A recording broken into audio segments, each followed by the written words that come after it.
അപ്പം നമുക്ക് എന്ത് കിട്ടി? കോസ് 60 എന്ന് പറയുന്നത് 1/2 എന്ന് കിട്ടി. അങ്ങനെയാണെങ്കിൽ എന്തായിരിക്കും? കോസ് പറഞ്ഞു കഴിഞ്ഞാൽ നമുക്ക് എന്ത് പറയാം? സീക്ക് പറഞ്ഞൂടെ? സീക്ക് എന്ന് പറയുന്നത് എന്താ? കോസിൻ്റെ റെസിപ്രോക്കലാണ്, അതായത് ഹൈപ്പോട്ടനസ് ഡിവൈഡഡ് ബൈ അഡ്ജസൻ്റ് എന്നാണ്. അപ്പോൾ എന്ത് കിട്ടും? 2/1 എന്ന് പറയുമ്പോൾ എന്ത് തന്നെ കിട്ടും? 2 എന്ന് കിട്ടും. ഓക്കെ, ഇനി കോട്ടും ടാനും കണ്ടുപിടിക്കാം.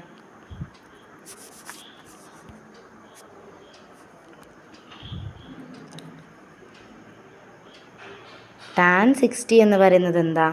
ഓപ്പോസിറ്റ് ബൈ അഡ്ജസൻ്റ് എന്നാ അല്ലേ? ഇവിടെ എന്താ ഓപ്പോസിറ്റ്? 60ൻ്റെ ഓപ്പോസിറ്റ് ആരാ വരുന്നത്? 5√3. അഡ്ജസൻ്റിൽ ആരാ വരുന്നത്? 5. അപ്പോൾ എത്ര കിട്ടും? ടാൻ 60 എന്ന് പറയുന്നത് √3. √3 എന്ന് പറഞ്ഞാൽ √3 ഡിവൈഡഡ് ബൈ 1 എന്നുണ്ട്. അങ്ങനെയാണെങ്കിൽ കോട്ട് 60 എന്ന് പറയുന്നത് എന്തായിരിക്കും? അതിൻ്റെ റെസിപ്രോക്കൽ 1/√3. അപ്പോൾ